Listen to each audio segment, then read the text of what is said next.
ज़िदनी इल्मा। अस्सलाम वालेकुम व्यूअर्स, कैसे हैं आप? आई होप कि आप सब खैरियत से होंगे। मेरी दुआ है कि आप सब खुश रहें, आबाद रहें। तो व्यूअर्स, इस वीडियो में मैं आपको ये बताऊंगा कि आप जो 550 वाट का सोलर पैनल इस्तेमाल करेंगे उसको आपने MPPT के साथ जो है वो कैसे इस्तेमाल करना है। प्रॉब्लम ये है कि MPPT चार्ज कंट्रोलर दो किस्म के मार्केट में आते हैं, एक हाइब्रिड और एक नॉन हाइब्रिड। और हमें ये नहीं पता होता कि हम हाइब्रिड यूज़ करें या नॉन हाइब्रिड यूज़ करें और किसका क्या बेनिफिट है। और क्योंकि हाइब्रिड जो MPPT है उसका तकरीबन जो प्राइस है वो नॉन हाइब्रिड से डबल है, लेकिन क्या हमें हाइब्रिड की ज़रूरत भी है या नहीं, या वो हमारी रिक्वायरमेंट है भी या नहीं, ये हमें नहीं पता होता है। तो इस वीडियो में मैं आपको बताऊंगा कि 550 वाट के पैनल को आप हाइब्रिडली और नॉन हाइब्रिडली कैसे यूज़ कर सकते हैं। तो चलिए शुरू करते हैं। व्यूअर्स, हाइब्रिड जो MPPT है उसका ये मतलब होता है कि आपके घर में जो UPS है उसको आप ऑटोमेटिक कंट्रोल करना चाहते हैं अपने MPPT के साथ। यानी कि आप एक फॉर एग्जांपल ये आपके पास सोलर पैनल है 550 वाट्स का। अब इसका एक प्लस और एक माइनस है।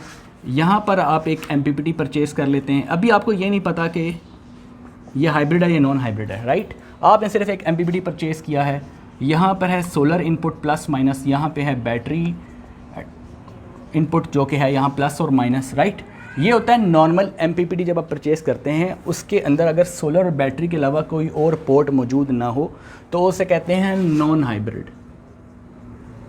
वो नॉन हाइब्रिड होगा क्योंकि उसमें 220 वोल्ट की ना इन है और ना ही आउट है। जिसमें इन आउट होती है उसका क्या मकसद है उसके ऊपर भी मैं बात करता हूँ।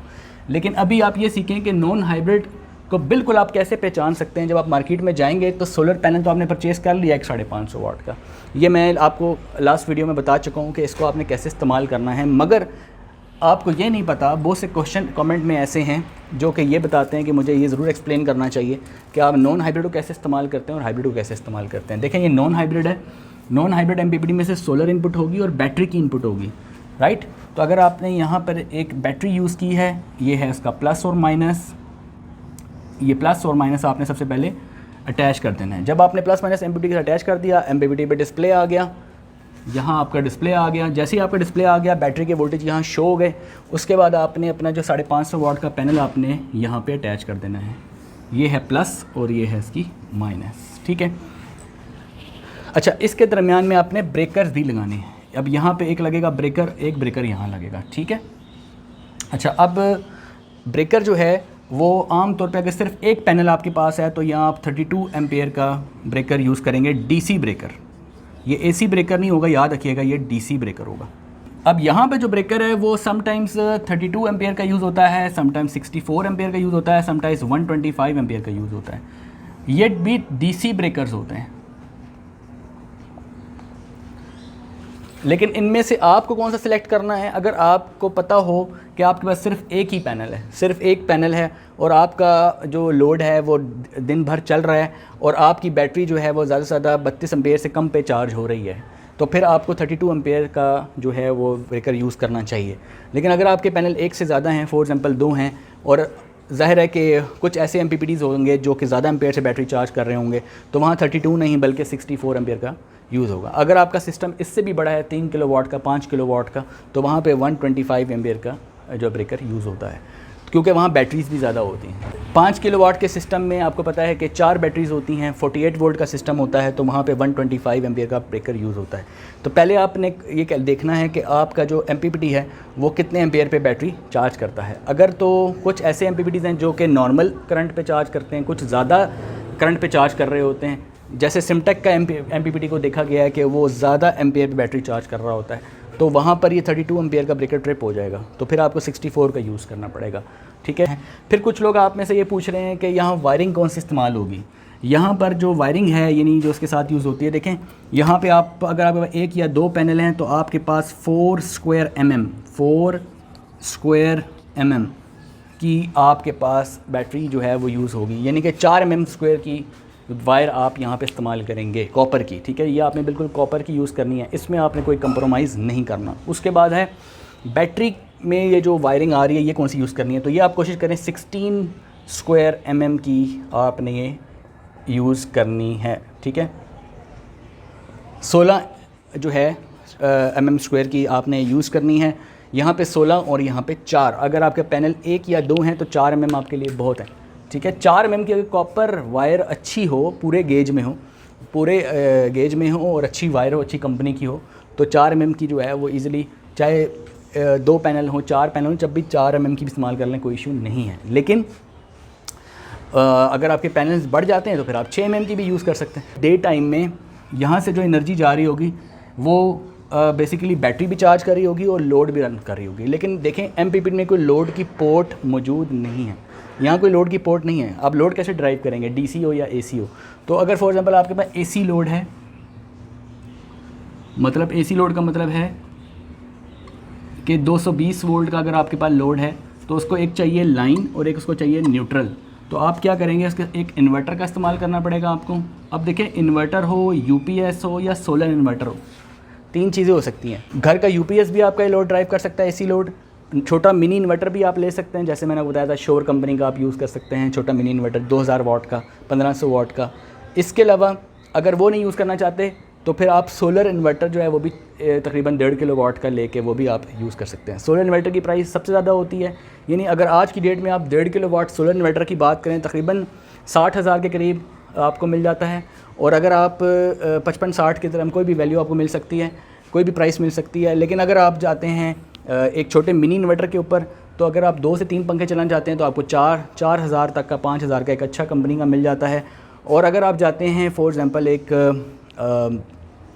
UPS के ऊपर, तो UPS तो आपको पता है उसका क्या मार्केट में आजकल UPS का क्या रेट है, इसको आप बखूबी जानते हैं। ठीक है, आपने एक इन्वर्टर ले लिया, इसका एक होगा +-12 वोल्ट, या आपने कहाँ कनेक्ट करना है। तो आपने क्या करना है कि ये जो प्लस है ये बैटरी के प्लस पे और ये वाला माइनस बैटरी के माइनस पे, यानी कि ये बैटरी से आपने कनेक्शन लेना है इन्वर्टर का।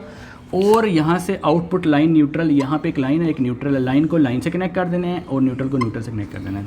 अब होता ये है कि जब बैटरी के वोल्टेज जो हैं वो 12 वोल्ट से नीचे गिरते हैं, यानी तकरीबन 11:30 या 11 हो जाते हैं, तो ये इन्वर्टर ऑटोमेटिक बंद हो जाता है, यानी AC लोड ड्राइव होना बंद हो जाएगा। जब AC लोड ड्राइव होना बंद हो जाएगा तो जो आपकी बैटरी है वो ज़्यादा डीप डिस्चार्ज में नहीं जाएगी, मतलब 11 वोल्ट से नीचे नहीं जाएगी। क्योंकि बैटरी का ये ख़तरा होता है कि अगर आप उसके ऊपर लोड ड्राइव करते जाएँ तो बाज़ का फ़ैन जो है वो चलते रहते हैं स्लो स्पीड पर। DC लोड की बात कर रहा हूँ, AC लोड नहीं, AC लोड तो बंद हो जाता है।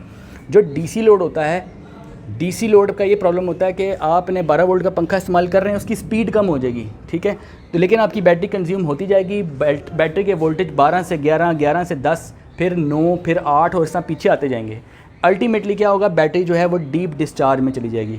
और सम टाइम ऐसा होता है कि जब वो डीप डिस्चार्ज में चली जाए तो वो बैटरी वापस ऊपर नहीं उठती, और जब बैटरी वापस ऊपर ना उठे तो इसका मतलब है बैटरी जो है वो अपनी लाइफ ख़त्म कर चुकी है। अब आप एक बैटरी जब परचेज़ करते हैं ट्यूबुलर बैटरी, तो उसकी वारंटी तकरीबन 6 माह होती है, लेकिन अगर उस वारंटी के अंदर आपने उसका गलत इस्तेमाल किया तो वो बैटरी आप क्लेम भी नहीं कर सकते, क्योंकि अगर आप बैटरी की जो कंपनी होती है बैटरी बनाने वाली, वो एक टर्म्स एंड कंडीशंस देती है। टर्म्स एंड कंडीशन पे ये लिखा होता है कि अगर आपने इसको गलत इस्तेमाल किया, पानी चेक ना किया, ड्राई इसको चलाते रहे, या फॉर एग्जांपल आप डीप डिस्चार्ज में इसको DC लोड चला रहे हैं, इस तरह की चीज़ें होती हैं, वो वहाँ मेंशन की होती हैं उन्होंने कार्ड के ऊपर कि ये मिस्टेक्स आपने नहीं करनी।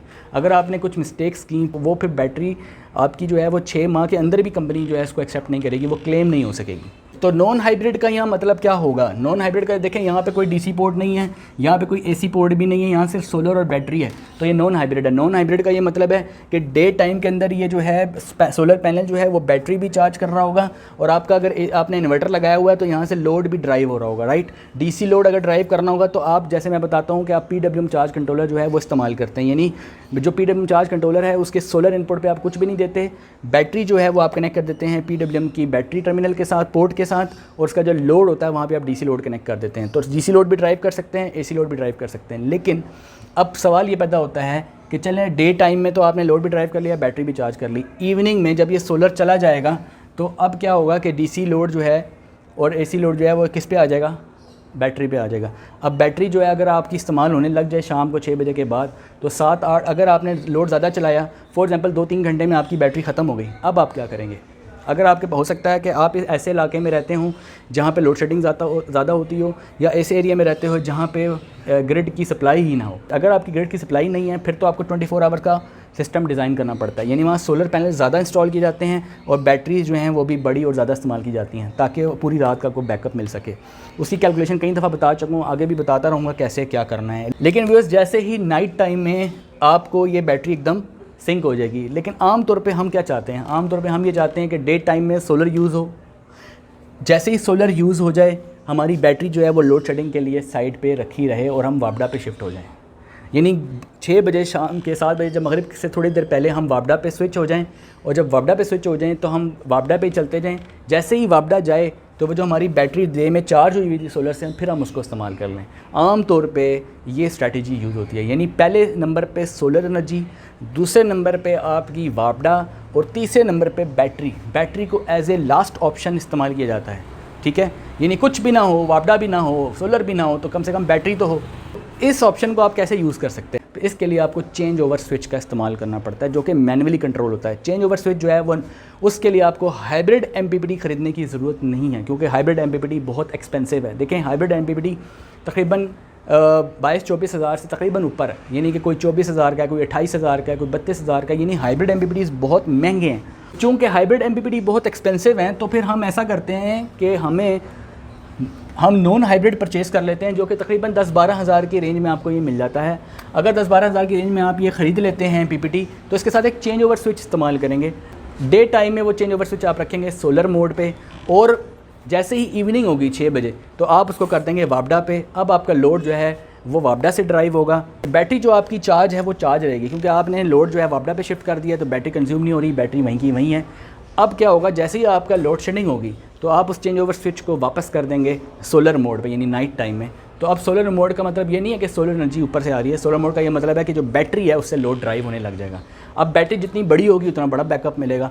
यानी इससे क्या फ़ायदा हुआ कि अगर आप हाइब्रिड लगाते तो कि पहले सोलर एनर्जी यूज़ होती, उसके बाद वो वापडा पे स्विच करता, लेकिन वापडा पे डायरेक्ट नहीं चला रहा होता, वो बेसिकली बैटरी से ही लोड ड्राइव कर रहा होता है।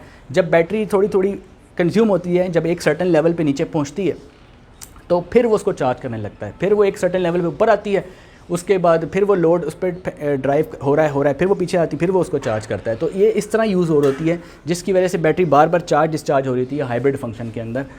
तो लेकिन नॉन हाइब्रिड में कंट्रोल आपके हाथ में होता है। नॉन हाइब्रिड में चेंज ओवर स्विच आपके हाथ में होता है। आप शाम को 6 बजे के करीब जो है उसको सोलर से शिफ्ट करके वापडा पे कर देते हैं, तो आपका लोड जो है वो वापडा से डायरेक्टली ड्राइव होने लग जाता है। 220 वोल्ट से AC लोड ड्राइव होने लग जाता है। मैं AC लोड की बात कर रहा हूँ, DC लोड की बात नहीं कर रहा।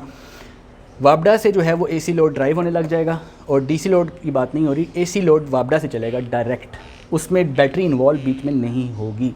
ठीक है, अब मैं आपको बताता हूँ कि चेंज ओवर स्विच आपने कैसे इंस्टॉल करना होता है। देखें, चेंज ओवर स्विच जो होता है, आप समझे कि उसकी एक आउटपुट होती है, ये आपका चेंज ओवर है, इसकी 2 इनपुट्स होती हैं, इनपुट 1 और इनपुट 2। ठीक है, ये ऐसे इसका पाथ आपने समझना है। आउटपुट पे आपने लोड रखना होता है, यहाँ पे आपने लोड ड्राइव करना है। ठीक है, लोड कौन सा ड्राइव करना है? AC लोड आप ड्राइव कर रहे हैं। 220 वोल्ट वाले पंखे, 220 वोल्ट वाली लाइट्स, यहाँ पे लाइट्स भी हैं, यहाँ पे फैंस भी हैं, वॉशिंग मशीन है, जो कुछ भी है वो 220 वोल्ट का आपके घर का लोड है। और यहाँ पे ये चेंज ओवर है, इसकी आउटपुट पे आपने लोड लगा देना है। एक इनपुट पे आपने देनी है वापडा फेज़ न्यूट्रल, यानी कि लाइन और न्यूट्रल, और यहाँ पे आपने लाइन न्यूट्रल यूज़ करनी है इन्वर्टर की, जो आपका, अब वो चाहे इन्वर्टर है, चाहे UPS है, चाहे सोलर इन्वर्टर है, तीनों में से कुछ भी हो सकता है, तीनों में से कुछ भी हो सकता है।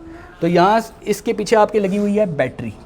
ठीक है, लेकिन ये बैटरी का प्लस है, ये बैटरी का माइनस है। ठीक है, इसके यहाँ पे लगा हुआ है इन्वर्टर, और इन्वर्टर की है आउटपुट।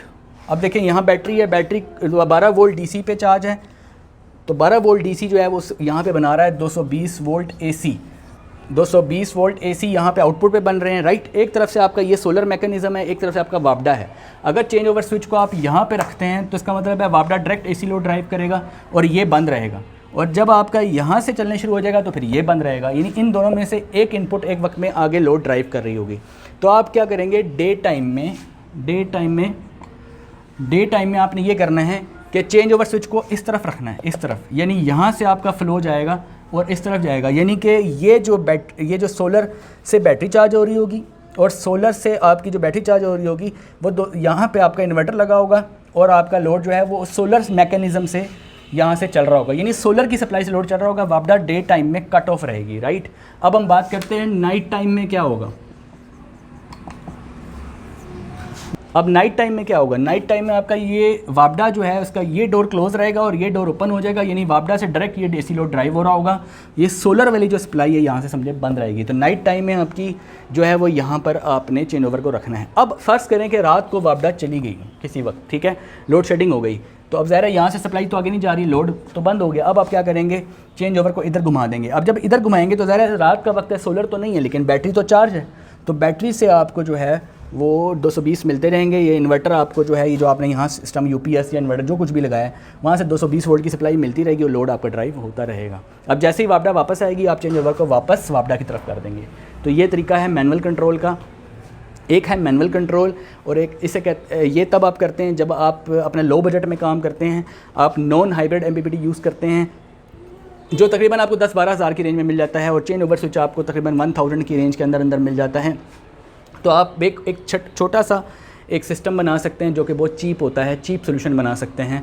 अब बात करते हैं, देखिए मैं आपको साथ साथ प्राइस भी बता रहा हूँ कि 550 वाट्स का जो पैनल है, अगर आप हाइमो 6 की लॉन्जी कंपनी की बात करें तो आज की डेट में यानी कि ये अगस्त का मंथ है, जो प्राइस है उसकी तकरीबन 47,000 है। 47,000 में आपको ये पैनल मिल जाता है। इससे कम, इससे ज़्यादा आपके एरिया में हो सकता है। मैं आपको बिल्कुल ये नहीं कह रहा जो मैं प्राइस दे रहा हूँ 100% यही होगी। सिटी टू सिटी ये प्राइस आपको पता है वेरी करती है, हर शॉपकीपर के पास अपना रेट होता है और हर जगह पे रेट थोड़ा डिफरेंट चल रहा होता है। तो अभी तकरीबन ये समझें कि 45 से 47 हज़ार के दरमियान में हाइमो 6 आपको इजीली मार्केट से अवेलेबल है। एमपीपीटी अगर नॉन हाइब्रिड जो मैंने आपको बताया ये तकरीबन 10 से 12 हज़ार की रेंज में मिल जाता है। चेंज ओवर आपको 1000 की रेंज में मिल जाता है। और वायर भी मैंने आपको बताई कौन सा यूज़ करना है। ब्रेकर भी आपको बताया, ब्रेकर भी आपको तकरीबन 1500 से 2000 की रेंज में मिल जाता है। जितने एम्पेयर ज़्यादा होते हैं ब्रेकर की प्राइस बढ़ जाती है। बात कर लेते हैं कि मार्केट में बहुत सारे नॉन हाइब्रिड एमपीपीटीज़ मौजूद हैं। तो आप में से बहुत सारे क्वेश्चन ये करते हैं कि कौन सा एमपीपीटी यूज़ करें। अगर आप हाइब्रिड में जाएंगे तो आपको एक सिमटेक और सिनको जो है वो मशहूर ब्रांड है और उसके बारे में बहुत सारी वीडियोस भी बना चुका हूँ, उसको कैसे इस्तेमाल करना है, वो हाइब्रिड है। लेकिन अगर आप नॉन हाइब्रिड की बात करें तो नॉन हाइब्रिड में आपके पास बहुत सारे ऑप्शंस हैं। मिसाल के तौर पे आपके पास एक पाकटेक कंपनी का आता है नॉन हाइब्रिड, ठीक है। इसमें जब भी आप लगाएंगे, देखें नॉन हाइब्रिड में याद रखिएगा कि अगर आप 550 वाट के 2 पैनल यूज़ कर रहे हैं, यानी कि तो एक पैनल यूज़ नहीं कर रहे बल्कि 2 कर रहे हैं, तो आपको सीरीज़ में नहीं लगाना बल्कि पैरेलल में लगाना है। ऑल दो कि कंपनीज़ आपको यही कह रही हैं कि सीरीज़ में लगाएं, लेकिन सीरीज़ में आपने नहीं लगाना। तो मेरा पर्सनल एक्सपीरियंस ये है कि जब भी हम सीरीज़ में लगाते हैं तो ये छोटे जो नॉन हाइब्रिड एमपीपीटीज़ होते हैं ये ख़राब हो जाते हैं। तो आप अपने 550 वाट या 450 वाट या फॉर एग्जांपल 380 वाट का कोई भी पैनल अगर आप यूज़ कर रहे हैं जिसके वोल्टेज जो है 35-40 तक होते हैं, तो उस वहाँ पर आपने सीरीज़ में कनेक्शन नहीं करने बल्कि पैरेलल में कनेक्शन करने हैं। ये मैं आपको एक बता रहा हूँ टिप, इसको भी याद रखें। चलिए, पाकटेक जो है ये नॉन हाइब्रिड एमपीपीटी है। अगर हम बात करें, एक है माइक्रो पावर भी आप यूज़ कर सकते हैं। फिर एक आ जाएगा HMB के नाम से एक आ रहा है मार्केट में, ये भी आप यूज़ कर सकते हैं। फैसल एमपीपीटी जो है वो भी आप यूज़ कर सकते हैं। तो ये वो हैं जो कि मार्केट में इजीली आजकल अवेलेबल हैं। और भी बहुत सारी कंपनीज़ हैं। मिसाल के तौर पे अगर आप देखें, प्रिंस कंपनी है, वो भी है, लेकिन मैंने इसको कभी टेस्ट नहीं किया, ठीक है। मेरी टेस्टिंग में जो आए हैं वो अभी ये आए हैं, तो मैं इसके बारे में आपको कुछ रिव्यू नहीं दे सकता। लेकिन बहरहाल ये है कि जिसने यूज़ किया है वो ही बता सकता है। लेकिन ये है कि ऑलमोस्ट ये सारे एक ही कैटेगरी के हैं, इन सारे के सारे नॉन हाइब्रिड हैं और इनकी प्राइस जैसे कि मैंने आपको बताई कि तकरीबन एवरेज प्राइस अगर मैं इन सब की लिखूं तो तकरीबन समझें कि 10,000 से लेकर 12,500 तक इसकी एवरेज प्राइस है। यानी इस प्राइस रेंज में आपको ये सारे एमपीपीटीज़ जो हैं वो इजीली मिल सकते हैं। तो ये है तरीका व्यूअर्स। आई होप कि आपको समझ आ गया होगा कि hybrid MPPT non hybrid MPPT में क्या फ़र्क है, उसको कैसे ऑपरेट करते हैं। तो आगे आने वाली वीडियोस में इसको और एलैबोरेट कर दूंगा ताकि आपकी सारी कन्फ्यूजन जो हैं वो दूर हो जाएं। कमेंट्स में क्वेश्चन करते रहें, उसका आंसर मैं आपको देता रहूँगा। अगर आप चैनल पे नए हैं तो चैनल को ज़रूर सब्सक्राइब करें, वीडियो को ज़रूर दूसरों के साथ शेयर करें ताकि ये नॉलेज जो है वो एक आम बंदे तक पहुँच सके। आई होप कि आपको ये वीडियो पसंद आई होगी। मिलते हैं नेक्स्ट वीडियो में, तब तक के लिए अल्लाह हाफ़िज़।